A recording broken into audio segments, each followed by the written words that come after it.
नमस्कार, स्वागत आप सभी का हमारे YouTube channel fix to problem के एक और नए वीडियो में। अगर आप यूपी स्कॉलरशिप का फॉर्म भर रहे हैं और आपको एनपीसीआई वेरिफिकेशन में आपको बाधा आ रही है, वेरिफिकेशन आप नहीं कर पा रहे हैं, सत्यापन नहीं हो पा रहा है, तो उसी समस्या पे आज हम आपको पूरी डिटेल बताने वाले हैं कि कैसे आपका ये एनपीसीआई का सत्यापन आप अपनी अच्छे तरीके से कर पाएंगे। उसमें क्या प्रॉब्लम होती है कि जिसकी वजह से एनपीसीआई आप सत्यापन नहीं कर पाते हैं। आज उस पे पूरी की पूरी इन्फॉर्मेशन आपको मिलने वाली है, तो हमारा वीडियो आप स्टेप बाय स्टेप पूरा देखिएगा और एक भी स्टेप मिस मत करिएगा, नहीं तो आपको ये जो भी हम जानकारियाँ देंगे आप अच्छे से समझ नहीं पाएंगे।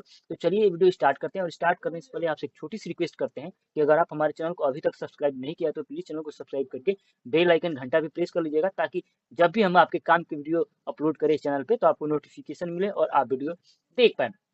और इस वीडियो को लाइक भी जरूर करिएगा। तो चलिए ये वीडियो स्टार्ट करते हैं और आपको बताते हैं कि अगर आप यूपी स्कॉलरशिप का फॉर्म भरते हैं तो आपको अगर एनपीसीआई का दिक्कत आ रहा है, जैसे कि मान लीजिए हम यहाँ पे ऐसे करते हैं और यहाँ पे स्टेटस में not receive for NPCI server check और ये वाला टाइम दिखाता है, और जब भी आप इस पे चेक एनपीसीआई स्टेटस पे क्लिक करते हैं और आपका एनपीसीआई कंप्लीट नहीं होता है, जैसे कि हम यहाँ पे आपको दिखा रहे हैं, जैसे चेक एनपीसीआई पे हमने क्लिक किया, वापस से फिर वही अगर आपको लिख के आ रहा है तो आप समझ जाइए कि आपका एनपीसीआई कंप्लीट वेरिफिकेशन या सत्यापन नहीं हो पा रहा है। तो ये क्यों नहीं हो पाता है? इसके दो रीजन होते हैं, मेन दो ही रीजन होते हैं जिसकी वजह से आप एनपीसीआई स्टेटस को कंप्लीट नहीं कर पाते हैं और आपको ये प्रॉब्लम क्रिएट होती है। जैसे देखिए कि हमारे पेज रिफ्रेश हो गया, लेकिन फिर भी अभी ये टाइम और डेट तो चेंज हो गया, लेकिन एनपीसीआई स्टेटस कंप्लीट हमारा नहीं हुआ। तो दो रीजन इसके होते हैं मैनुअली, जो कि जिसकी वजह से ही आपका एनपीसीआई सत्यापन नहीं हो पाता है। तो पहला मैं आपको रीजन पहले बता देता हूँ। तो इसके लिए आपको अपना एनपीसीआई स्टेटस चेक करना होगा। तो उसके लिए आपको क्या करना होगा, कैसे आप चेक कर पाएंगे कि आपका एनपीसीआई स्टेटस एक्टिव है कि इनएक्टिव है? तो उसके लिए आपको आधार वाली वेबसाइट पे आ जाना होगा, इस वाली वेबसाइट पे।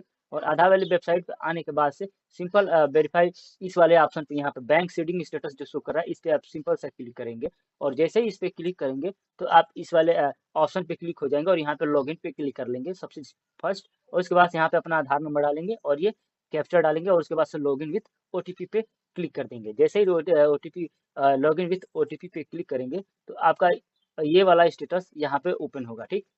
ये वाला नहीं होगा, इसके लिए आपको ये डैशबोर्ड वाला ओपन होगा, ये वाला ही ओपन आपका होगा, ठीक। और यहाँ पे आप देख सकते हैं बैंक सीडिंग स्टेटस, इस वाले ऑप्शन को ही आपको क्लिक करना होगा। और जैसे इस वाले ऑप्शन को आप क्लिक करेंगे तो आपका ये वाला ऑप्शन शो करेगा, जहाँ पे कि आपके आधार कार्ड का लास्ट का 4 अंक शो करेगा और बैंक जो भी आपका होगा वो बैंक का नाम यहाँ पे शो करेगा। और देखिए बैंक सीडिंग स्टेटस में ये अगर एक्टिव दिखा रहा है तो आपका एनपीसीआई लिंक है, और इनएक्टिव दिखा रहा है तो आपका एनपीसीआई हट गया है उस बैंक से। और यहाँ पे डेट भी दिखाता है कि किस डेट को आपने एनपीसीआई लिंक किया है।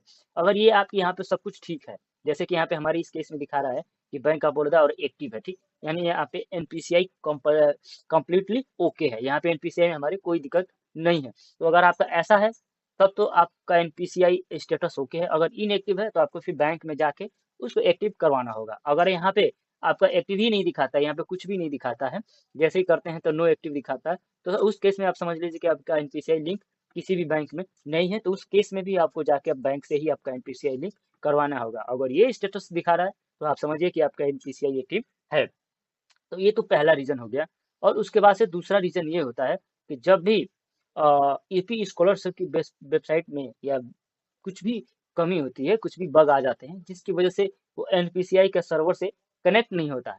जब एनपीसीआई के सर्वर से ये कनेक्ट नहीं होता है तो उस समय भी ये प्रॉब्लम क्रिएट होती है। तो इस समय क्या ये प्रॉब्लम चल रही है, मैं ये इस समय आपको क्लियरली बता देता हूँ कि ये आपका एनपीसीआई लिंक की वजह से ऐसा नहीं हो रहा है। वो तो वो केस में होता भी है वैसे, जैसे मैंने अभी बताया, लेकिन इस समय ये यूपी स्कॉलरशिप की वेबसाइट का सर्वर और एनपीसीआई का सर्वर दोनों में लिंक नहीं हो पा रहा है, जिसकी वजह से ये यूपी स्कॉलरशिप की वेबसाइट एनपीसीआई से जो डाटा उसको उठाना है वो रिसीव नहीं कर पा रहा है, जिसकी वजह से ये आपको मैसेज देखने को मिल रहा है कि status not receive from NPCI server, जिसकी वजह से आगे आपका एनपीसीआई वेरिफिकेशन कंप्लीट नहीं हो पा रहा है। तो इसमें दो रीजन मैंने बताया। अब उसका सोल्यूशन क्या है? उसका सोल्यूशन सिर्फ यूपी स्कॉलरशिप की वेबसाइट से जो कनेक्शन नहीं हो पा रहा है सर्वर से, उसको वही उसकी प्रॉब्लम है। और ये जब तक ठीक नहीं होगा, यानी कि यूपी स्कॉलरशिप की जो डेवलपर हैं इस वेबसाइट के, वो लोग उस सर्वर को जब तक सही नहीं करेंगे तब तक आपका एनपीसीआई स्टेटस कंप्लीट नहीं होगा। तो इसमें आपको घबराने की कोई ज़रूरत नहीं है कि भाई हमारा एनपीसीआई नहीं हो पा रहा है तो हम फॉर्म कैसे फिल कर पाएँगे, ये क्या गड़बड़ी है? तो ये सर्वर की गड़बड़ी इस समय चल रही है, जो कि यूपी स्कॉलरशिप और एनपीसीआई के सर्वर दोनों में मैच नहीं हो पा रहा है, लिंक नहीं हो पा रहा है, जिसकी वजह से डाटा वहाँ से रिसीव नहीं हो पा रहा है। तो अब आपका ये जो भी कन्फ्यूज़न होगा, तो इस वीडियो से ये कन्फ्यूज़न खत्म हो गया होगा कि आपका एचपीसीआई किस वजह से नहीं हो पा रहा है सत्यापन। तो 2 वजह हमने बताया और दोनों वजह जेन्युइन वजह है, क्योंकि पहली वजह अगर आपका सर्वर इसका भी सही चल रहा होगा और वो आपका कंप्लीट नहीं होगा एनपीसीआई लिंक, तो भी आपका ये प्रॉब्लम हो जाएगी। अगर सर्वर डिस्टर्ब चल रहा है तो अगर आपका लिंक होगा तो भी ये प्रॉब्लम होगी। तो ये 2 केस पे आपको ज़्यादा फोकस करना है। ये 2 चीज़ अगर सही है तो आपका एनपीसीआई कंप्लीट हो जाएगा और इसमें से एक भी अगर गड़बड़ है तो आपका एनपीसीआई सही नहीं होगा। इस समय इसमें मेन यही फोकस है कि यूपी स्कॉलरशिप का जो एनपीसीआई का सर्वर है दोनों लिंक नहीं हो पा रहा है, जिसकी वजह से आपका एनपीसीआई सत्यापन नहीं हो पा रहा है। तो आप पूरी जानकारी अच्छे से समझ चुके होंगे कि क्या मैं आपको बताना चाह रहा था। तो आप घबराइए मत, ये फॉर्म जल्दी से जल्दी इस बग को ठीक कर लिया जाएगा स्कॉलरशिप की वेबसाइट से, और जल्द ही आप इसको एनपीसीआई स्टेटस को क्लियर और सत्यापन कर पाएंगे। तो बस इस वीडियो में यही, और इसके बाद भी अगर कोई डाउट बचता है तो आप प्लीज़ उस डाउट को हमारे कमेंट बॉक्स में ज़रूर लिखें। हम उसको भी आपको सॉल्व करने का और उसके बारे में जो भी जानकारी होगी हमारे पास उसको हम आपको शेयर करने की कोशिश करेंगे। तो बस इस वीडियो में इतना ही। मिलते हैं और एक इंटरेस्टेड वीडियो के साथ, तब तक के लिए आपसे विदा लेते हैं। जय हिंद, जय भारत, धन्यवाद, थैंक यू वेरी मच।